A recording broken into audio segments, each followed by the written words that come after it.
Hello again, I'm Metal Matt, your host of CC Rock, your direct line to the world of hard rock and heavy metal in the Bay Area. On this month's show, we travel to the Warfield Theater in San Francisco to catch up with John Petrucci of 90s hard rockers Dream Theater. I also have some hot reviews on several new discs. All this and plenty of hot rockin' on CC Rock. Keep your butt plastered to that seat and turn up the stereo. Welcome to my Dream Theater. There are lots of different names for noses. Snout, schnoz, ski slope, booger factory. But no matter what kind you have, or what you call it, if you use your nose to sniff household stuff to get high, you could get brain damage. Or die. And that's called just plain stupid! I am lucky enough to be joined by John Petrucci. How you doing, John? How you doing? Well, look, welcome to CC Rock. Thanks. The new album, it's amazing. I mean, I'm really impressed. It's got a lot of ballads, rockers, it's got everything on it. Tell me about the new album. Well, it's produced by Kevin Shirley, and we recorded it in New York at Avatar Studios, which was the same studio as the Power Station, just a different name. So there's a lot of history at that studio. And we did it last summer, sometime about this time a year ago, and it was a lot of fun to do. So. Yeah. So I mean, you're happy with the album? Yeah, absolutely. I mean, it seems like it's a little bit maybe more maybe a little more commercial than the last album. Is that just my? I don't know. It seems. It depends on you know. I always compare our albums. I'll play one against the next, try to listen to sound differences and whatnot, and it seems pretty consistent, you know, with the other ones. I think. Some of the changes that were made, I mean, I don't know if they're in it being more commercial, but to me it sounds more live, which it is actually, than the other ones. Now, you did a song, Another Day, back off your first album. Great song. It mixes a ballad with a rocker in one. Yeah. It's really, that's the great thing about, the most amazing thing about your band is that you do this so well. Tell me about the song. Thanks. Another Day, that was on the Images and Words record, and one of the coolest things is it has Jay Beckenstein from Spyro Gyra playing sax on it. Oh, wow. Which is real cool.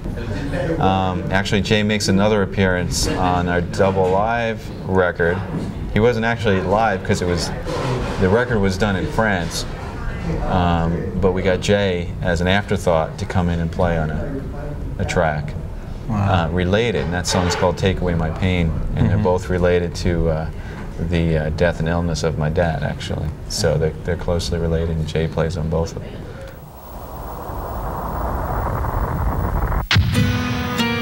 Well, that was Another Day by Dream Theater off their first album, Images and Words. And like I said, I'm joined here by John again. And John, you're opening tonight for Deep Purple, and Emerson, Lake and Palmer's on the bill also. Are these guys like a big influence in your music?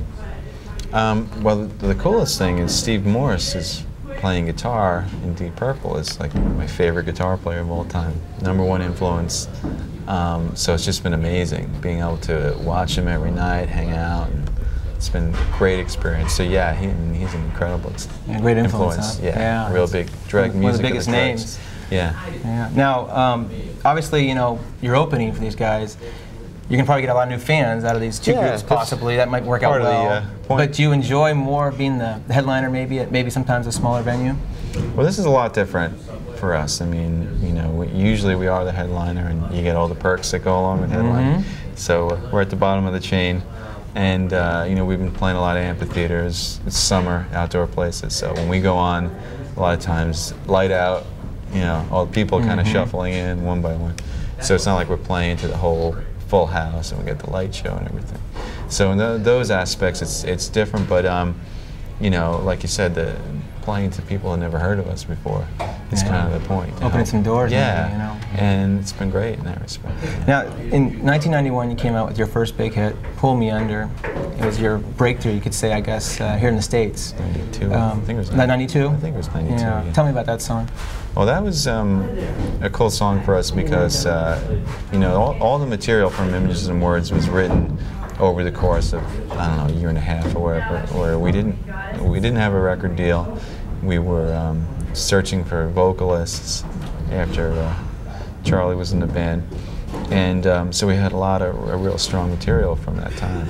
And for some reason, that song, the way it was produced, the way it came out, it just was a real obvious song so far as, all right, this is what represents the band. Album opener, you know, everything about it. It was just kind of embraced by the producer, and you know, it did real well for us. Gave us a gold record in the United States, which we never dreamed of. You know, progressive metal band like us, and kind of put us on the map. Orchestras. Have you ever thought about doing something like a Yes Symphonic or something of that sort? Yeah, definitely. I mean, I think there's a certain quality to our music that lends itself to, I mean, even like movie soundtrack kind of vibes. And sure, I mean, there's nothing more powerful than an orchestra playing behind a band, supporting a band. I mean, there was kind of a period where it was being done a lot, and maybe it would have been cliche. Moody Blues and Roger Daltrey. Yeah, but that would be incredible to do. Yeah. So, what is on the future horizon? I heard about a live video and a live disc, maybe?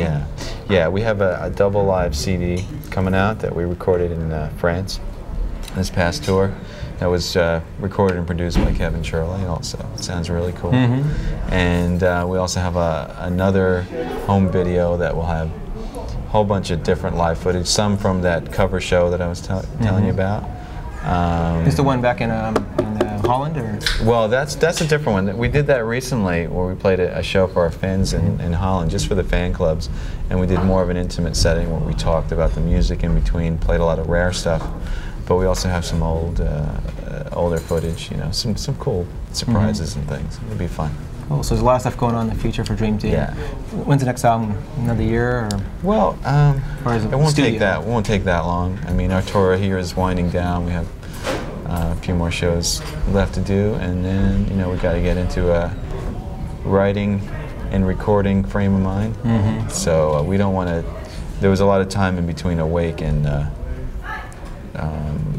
Falling into Infinity. We don't want to take that much time this time. Yeah. Well, I must say you guys are amazing for, as far as a band that emerged in their late or early 90s, really. I mean, there's not many bands out there, it seems like, that have your style of music. It's very unique, and I wish you guys all the luck. And great, thank you. Future, because I think you guys have a bright one. Thanks, well, man. We're going to end this with Take the Time, another video by Dream Theater.